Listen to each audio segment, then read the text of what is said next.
राधे राधे। जय श्री कृष्ण। दर्शकों, हम आपके लिए हर एकादशी व्रत की कथा लेकर आते हैं। आज हम आपके लिए रमा एकादशी व्रत की कथा लेकर आए हैं, तो प्लीज़ हमारे चैनल को सब्सक्राइब जरूर कर लें। हमारे चैनल पर आपको सभी एकादशी व्रत की कथा सुनने को मिल जाएगी। चलते हैं कथा की ओर। जय श्री कृष्ण अवश्य बोल दें। धर्मराज युधिष्ठिर कहने लगे कि हे भगवान, कार्तिक कृष्ण एकादशी का क्या नाम है, इसकी विधि क्या है, इसके करने से क्या फल मिलता है, सो आप विस्तार पूर्वक मुझे बताएं। भगवान श्री कृष्ण बोले कि कार्तिक कृष्ण पक्ष की एकादशी का नाम रमा है। यह बड़े बड़े पापों का नाश करने वाली है। इसका महात्म्य तुमसे कहता हूँ, ध्यान पूर्वक सुनो। हे राजन, प्राचीन काल में मुचुकुंद नाम का एक राजा था। उसकी इंद्र के साथ मित्रता थी और साथ ही यम, कुबेर, वरुण और विभीषण भी उसके मित्र थे। यह राजा बड़ा धर्मात्मा, विष्णु भक्त और न्याय के साथ राज करता था। उस राजा की एक कन्या थी जिसका नाम चंद्रभागा था। उस कन्या का विवाह चंद्रसेन के पुत्र शोभन के साथ हुआ था। एक समय वह शोभन ससुराल आया।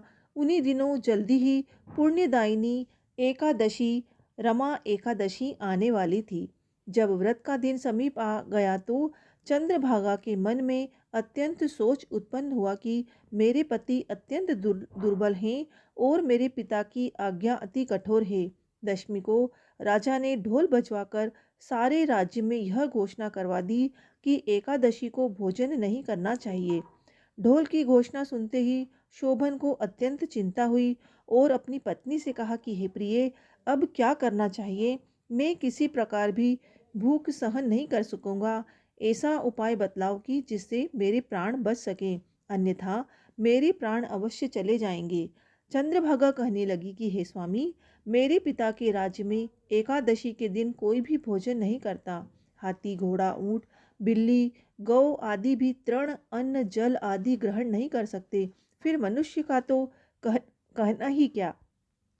यदि आप भोजन करना चाहते हैं तो किसी दूसरे स्थान पर चले जाइए, क्योंकि यदि आप यहीं रहना चाहते हैं तो आपको अवश्य ही व्रत करना पड़ेगा। ऐसा सुनकर शोभन कहने लगा कि हे प्रिय, मैं अवश्य व्रत करूंगा। जो भाग्य में होगा वह देखा जाएगा।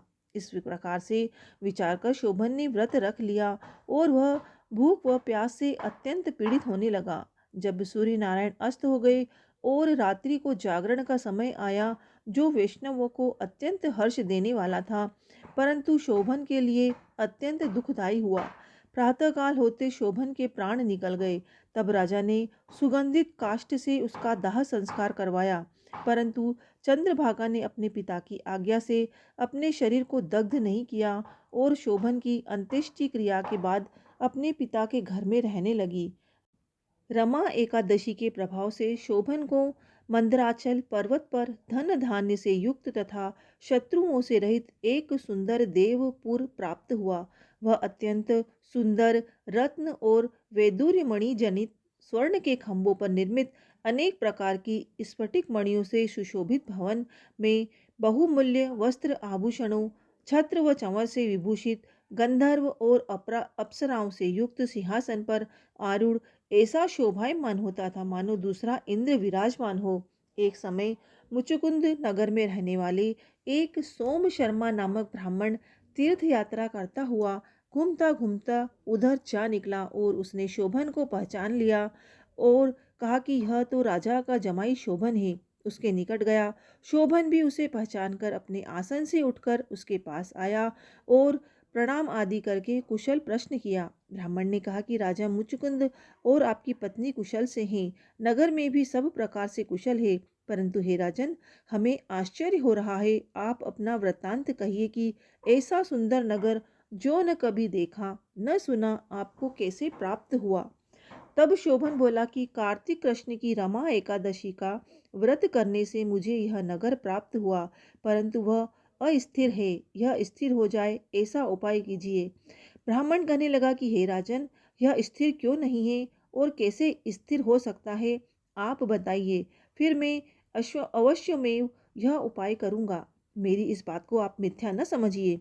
शोभन ने कहा कि मैंने इस व्रत को श्रद्धा रहित होकर किया है। अतः यह सब कुछ अस्थिर है।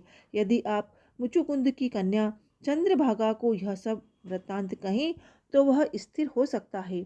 ऐसा सुनकर उस श्रेष्ठ ब्राह्मण ने अपने नगर लौटकर चंद्रभागा से सब वृत्तांत कह सुनाया। ब्राह्मण के वचन सुनकर चंद्रभागा बड़ी प्रसन्नता से ब्राह्मण से कहने लगी कि हे ब्राह्मण, ये सब बातें आपने प्रत्यक्ष देखी है या स्वप्न की बातें कर रहे हैं? ब्राह्मण कहने लगा कि हे पुत्री, मैंने महावन में तुम्हारे पति को प्रत्यक्ष देखा है, साथ ही किसी से विजय न हो ऐसा देवताओं के नगर के समान उनका नगर भी देखा है। उन्होंने यह भी कहा कि वह स्थिर नहीं है, जिस प्रकार वह स्थिर रह सके सो आप उपाय करना चाहिए। चंद्रभागा कहने लगी कि हे विप्र, तुम मुझे वहाँ ले चलो, मुझे पतिदेव के दर्शन की तीव्र लालसा है। मैं अपने किए हुए पुण्य से उस नगर को स्थिर बना दूंगी। आप ऐसा कार्य कीजिए जिससे उनका हमारा संयोग हो, क्योंकि वियोगी को मिला देना महान पुण्य है। सोम शर्मा यह बात सुनकर चंद्रभागा को लेकर मंदराचल पर्वत के समीप वामदेव ऋषि के आश्रम पर गया। वामदेव जी ने सारी बात सुनकर वेद मंत्रों के उच्चारण से चंद्रभागा का अभिषेक कर दिया। तब ऋषि के मंत्र के प्रभाव और एकादशी के व्रत से चंद्रभागा का शरीर दिव्य हो गया और वह दिव्य गति को प्राप्त हुई। इसके बाद बड़ी प्रसन्नता के साथ अपने पति के निकट गई। अपनी प्रिय पत्नी को आते देखकर शोभन अति प्रसन्न हुआ और उसे बुलाकर अपनी बाईं तरफ बिठा दिया। चंद्रभागा कहने लगी कि हे प्राणनाथ, आप मेरे पुण्य को ग्रहण कीजिए। अपने पिता के घर जब मैं 8 वर्ष की थी तब से विधि पूर्वक एकादशी के व्रत को श्रद्धापूर्वक करती आ रही हूँ। इस पुण्य के प्रताप से आपका यह नगर स्थिर हो जाएगा तथा समस्त कर्मों से युक्त होकर प्रलय के अंत तक रहेगा। इस प्रकार चंद्रभागा ने दिव्य आभूषणों और वस्त्रों से सुसज्जित होकर अपने पति के साथ आनंद पूर्वक रहने लगी। हे राजन, यह मैंने रमा एकादशी का महात्म्य कहा। जो मनुष्य इस व्रत को करते हैं उनके ब्रह्म हत्या आदि समस्त पाप नष्ट हो जाते हैं। कृष्ण पक्ष और शुक्ल पक्ष दोनों एकादशियां समान हैं, इनमें कोई भेदभाव नहीं है, दोनों समान फल देती हैं। जो मनुष्य इस महात्म्य को पढ़ते अथवा सुनते हैं वे समस्त पापों से छूटकर विष्णु लोक को प्राप्त होते हैं। दर्शकों, हमारे चैनल पर हमने कार्तिक मास महात्म्य अध्याय की सभी कथाएं अपलोड की हैं, तो प्लीज़ चैनल पर जाकर उन्हें अवश्य सुनें और हमारे चैनल को सब्सक्राइब करें, वीडियो को लाइक करें, शेयर करें। जय श्री कृष्ण।